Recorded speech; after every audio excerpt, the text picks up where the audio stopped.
tous, j'espère que vous allez bien. Je vous souhaite un bon dimanche et je vous remercie de passer ces quelques minutes en ma compagnie.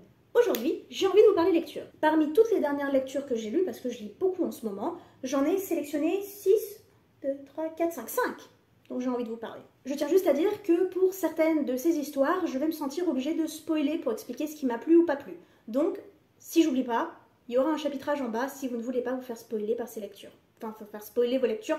Bref, vous avez compris. On va commencer par une histoire pour laquelle je n'ai pas grand chose à dire, qui s'appelle L'une rêve, l'autre pas. C'est une petite novella.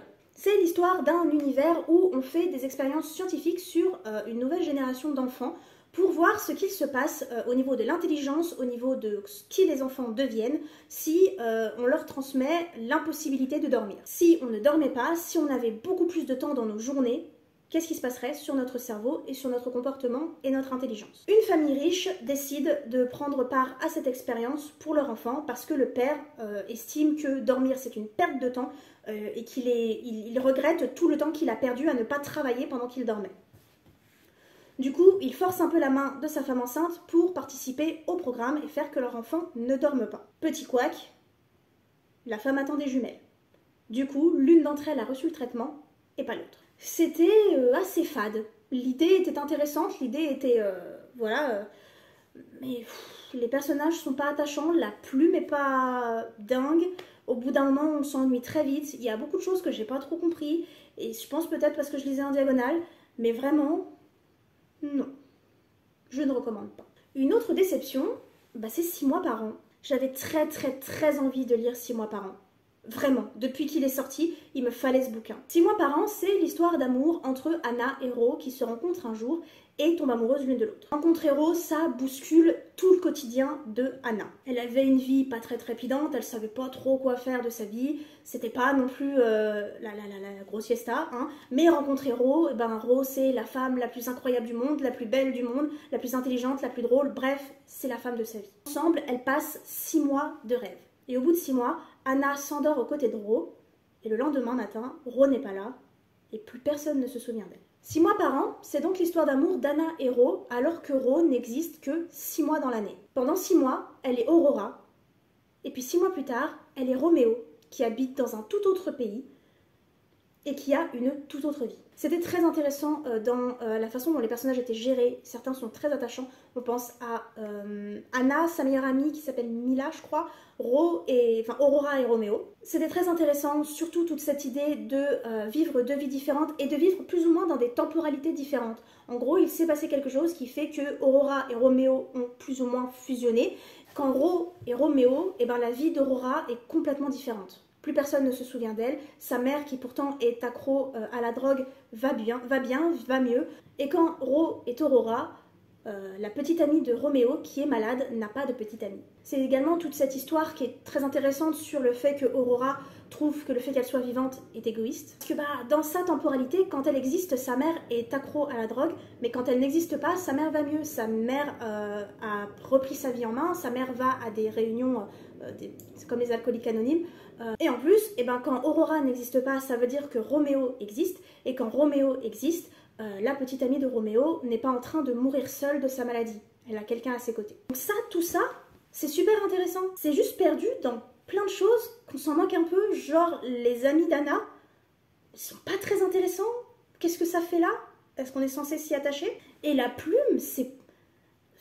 J'ai pas envie de dire que c'est catastrophique parce que c'est pas vrai. Il y a de très belles phrases qui vous frappent les côtes. Franchement, des phrases où quand on les lit, ça fait wow. Mais ces phrases, elles sont minimes et perdues dans un méli-mélo, un truc pas fluide, une mélasse où le rythme est catastrophique, où les phrases sont pas intéressantes. Et quand on arrive au véritable milieu du problème, au véritable questionnement qu'a Aurora par rapport à sa situation et à la situation de Roméo, une bonne moitié du bouquin s'est déjà passé. Ensuite, on passe à 3 super lectures. La première, c'est Good Omens de Neil Gaiman. Et je pense pas vous faire découvrir ce bouquin. Mais pour celles et ceux qui n'en auraient jamais entendu parler et qui n'auraient pas vu l'adaptation sur Amazon, je vous conseille fortement l'adaptation sur Amazon. Il s'agit d'un livre écrit par Terry Pratchett et Neil Gaiman qui raconte l'histoire d'un ange et d'un démon. Il se trouve que la fin du monde est proche. Armageddon arrive. Le fils du diable vient de naître et il est amené sur Terre. Le but du paradis comme de l'enfer, c'est de faire en sorte que cet enfant soit élevé par une famille humaine et qu'à ses 12 ans, un chien de l'enfer vienne le chercher pour commencer Armageddon. Sauf que sur Terre, eh ben, traîne un démon du nom de Crowley et un ange du nom d'Aziraphale, qui tous les deux ont une amitié un peu spéciale parce qu'ils sont anges et démons, ils sont pas censés s'aimer et pourtant ils s'entendent très bien. Ils s'apprécient beaucoup, ils apprécient beaucoup la compagnie l'un de l'autre. Ils ont grandi ensemble, entre guillemets, parce que ça fait depuis la création du monde qu'ils se connaissent. Et ils sont surtout très attachés à la Terre. Ils y traînent beaucoup plus souvent que leurs autres compagnons, au point où ça les a un petit peu entachés, et ils se sont attachés aux humains et à la vie sur Terre. Du coup, tous les deux, le fait que la fin du monde arrive, ça les fait chier. Ils décident alors de s'allier pour éduquer le fils du diable. Ils se disent que si l'un lui apporte assez de bon et que l'autre lui apporte assez de mauvais, le gamin sera tellement neutre qu'il n'aura pas envie de provoquer la fin du monde. Il passe donc 12 ans à s'occuper d'un gamin pour découvrir le jour de son 12e anniversaire qu'ils se sont pas occupés du bon.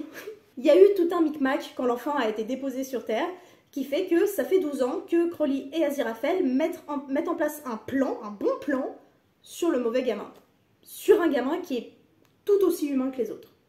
Et donc la fin du monde est sur le point d'arriver. C'est extrêmement drôle, c'est extrêmement intelligent. Je connais pas beaucoup le travail de Terry Pratchett. J'ai essayé de lire les Annales du Disque Monde, j'ai vraiment pas accroché. Si jamais vous avez une recommandation à me faire, n'hésitez pas. Mais en tout cas, je trouve qu'on reconnaît très bien la plume de Neil Gaiman, son humour, et c'est un texte extrêmement intelligent.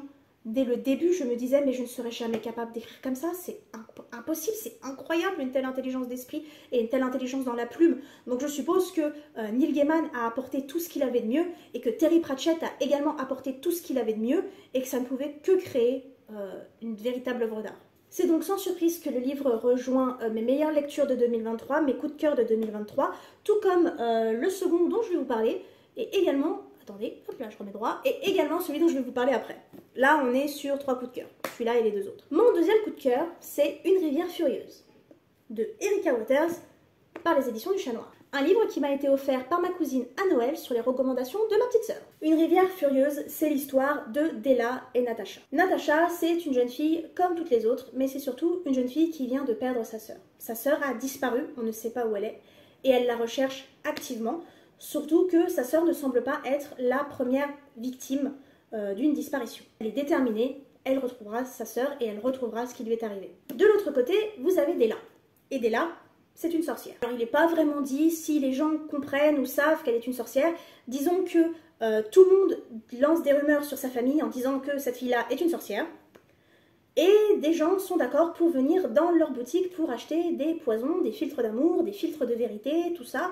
Donc ça a l'air d'être quelque chose que les gens connaissent, mais comptez un peu parce que c'est pratique. Sauf que Della, elle a un souci à régler. Sa mère est en train de se changer en une créature monstrueuse. Sa mère a fait un sort, un jour, qui a très mal tourné. Elle s'est transformée en un monstre, elle a tué sa sœur, et maintenant elle est parquée dans une prison dans la forêt, où Della va la nourrir et essayer de retrouver sa mère qu'elle aime tant. Et le fait que sa mère se change en monstre, et que des jeunes femmes disparaissent dans la forêt, elle fait un peu le lien, quoi. Peut-être que le problème, c'est sa mère. Les chemins de Della et Natasha vont donc finir par se croiser, et ça va faire des étincelles. Pas seulement parce qu'elles tombent toutes les deux amoureuses et que c'est un très joli enemies to lover, mais aussi parce que Natasha veut l'aide de Della pour retrouver sa sœur, que Della veut bien aider Natasha, mais que évidemment il y a des vérités qui se disent pas. Della ne dira pas à Natasha qu'elle pense que c'est sa mère, elle ne racontera pas l'histoire de sa mère. C'est un livre qui a toute sa place aux éditions du Chat Noir parce qu'en fait c'est tout ce que j'aime dans mes lectures et tout ce que j'aime dans cette maison d'édition. C'est-à-dire que ce sont des personnages attachants, avec une plume très bien écrite, mais qui sont surtout attachants parce qu'elles ne sont pas parfaites. La plume est magnifique, très jolie, très poétique, mais ça c'est quelque chose que je dis souvent. Il suffit que ça me touche un peu pour que pour moi ce soit de la poésie, parce que la poésie pour moi c'est quelque chose que je ne comprends pas, c'est quelque chose de magique. Donc si j'aime un livre et que j'aime la plume, c'est de la poésie. Mais aussi par la force de ces personnages, parce que les personnages dans Une rivière furieuse, et souvent aux éditions de Chat Noir, ne sont pas des personnages parfaits. Par contre, elles ont des défauts dans lesquels on se reconnaît, elles ont des défauts que l'on peut comprendre, comme pourquoi Della ment, et pourquoi Natasha est prête à commettre le pire pour retrouver sa sœur. Leurs défauts les rendent humaines, ou peut-être un peu plus sorcières, et ça fait qu'on s'y attache. Ce sont des femmes badass, et c'est pas juste écrit sur le papier, ça nous est montré. Elles ont une force de caractère et elles n'ont pas peur de se défendre. Et même quand la peur prend le dessus, elles sont toujours prêtes à tout pour arriver à leur fin. C'est aussi cette ambiance que j'aime beaucoup, où en fait c'est gore, c'est un peu humide, on sent que l'endroit où elles sont, c'est pas un endroit hospitalier, c'est un endroit qu'elles ont plus ou moins appris à domestiquer, mais c'est pas tout à fait ça encore. Il y a de la magie dans l'air, il y a de la monstruosité dans l'air. On sent que le danger peut être à tous les coins de rue et à tous les coins d'arbres, je sais pas comment on dit, partout dans la forêt. Quand on lit ça, on a l'impression qu'il peut se mettre à pleuvoir, mais pas une pluie agréable, genre vraiment une pluie lourde, une pluie qui pue, une pluie qui retourne la terre. Et comme en plus là, ça se passe près d'une rivière, que dire de plus? Il y a deux choses qui m'ont un petit peu énervée. En vrai, je crois qu'il y en a trois, mais je me souviens plus de la troisième. J'ai trouvé que le dénouement final sortait un petit peu de nulle part. Un petit peu, et que c'était un petit peu rapide. Et j'ai trouvé, là, gros spoiler, donc passé après, que le fait que Natasha soit également une sorcière, ça sortait complètement de nulle part et que c'était pas intéressant. Et enfin, un autre coup de cœur dont je vous ai déjà parlé sur Instagram, le gros coup de cœur de l'année pour le moment, dont je vous ai déjà parlé sur Instagram, mais je vous en ai pas encore parlé ici, les portes perdues. Les portes perdues vous laissent imaginer que toutes les histoires que l'on connaît, toutes les histoires qui ont été écrites, toutes les histoires qui ont été inventées, existent dans des mondes parallèles. C'est l'histoire d'enfants qui un jour ont ouvert une porte d'un placard, un coffre, quoi que ce soit, où ont trouvé des portes dans quelque part et ont atterri dans des mondes parallèles. Le personnage principal, par exemple, a atterri dans un monde qui ressemble étrangement à l'enfer et elle a travaillé pour la mort. On a deux sœurs qui ont atterri dans un monde où une copie, entre guillemets, de Dracula existe et une copie du docteur Frankenstein existe. Et où elles ont travaillé, elles se sont séparées et l'une a travaillé pour l'un et l'autre a vécu avec l'autre. N'importe quelle histoire, n'importe quel livre que vous avez lu, film que vous avez vu, légende, n'importe quoi, sont dérivés d'une réalité dans des mondes parallèles. Ce sont des enfants un peu perdus dans leur vie qui ont un jour trouvé une porte. Le problème, c'est que des fois, ces enfants reviennent dans le monde réel. Et quand ils reviennent, ils ont énormément de mal à s'adapter à leur nouvelle vie. Du coup, ils sont envoyés dans une école où on va tout simplement leur apprendre à vivre correctement et à revivre dans le monde réel. Et quand le personnage principal arrive dans cette école, des meurtres commencent à être commis. C'est absolument magnifique. Chaque phrase, on a l'impression que chaque phrase, chaque mot a été placé là pour une raison. C'est poétique, ça vous embarque, c'est très gore dans certains moments et très doux et très vulnérable dans d'autres. C'est vraiment un mélange parfait entre l'horreur, la fantaisie, parce que du coup c'est plus fantaisie que fantastique, entre l'horreur, la fantaisie et tout simplement l'histoire de ces gamins paumés et de ces gamins qui ont souffert et qui ont retrouvé le bonheur pour le perdre à nouveau. C'est extrêmement queer. Je me rappelle qu'il y a un personnage transgenre et il y a d'autres personnages queer qui se baladent un peu à droite à gauche. Là, de tête, je me souviens plus de la représentation, donc j'ai pas envie de vous dire une bêtise. C'est d'une beauté que je ne peux pas décrire. Je ne peux pas expliquer. C'est super court et je peux pas expliquer ce que j'ai ressenti pendant cette lecture. Ça m'a transportée. Je n'avais moi aussi pas envie de retourner dans le monde réel. Du coup, je pense que les suites, à chaque fois, vont prendre un enfant de cette école et raconter leur histoire. Le deuxième tome, qui m'a également énormément plu, suit les deux sœurs, celle qui est allée chez Dracula et l'autre chez Frankenstein. Et malheureusement, là où je bosse, il n'y a pas la suite. Et voilà, c'était mes dernières lectures du moment, ou en tout cas les dernières dont j'avais envie de vous parler. J'espère que ça vous a plu. N'hésitez pas à me dire en commentaire ce que vous avez lu dernièrement, si vous connaissez ces livres, ce que vous pensez de ces livres, si vous voulez lire ces livres. En attendant, moi, je vous remercie d'avoir passé ces quelques minutes en ma compagnie. Je vous souhaite un bon dimanche, et je vous dis à dimanche prochain.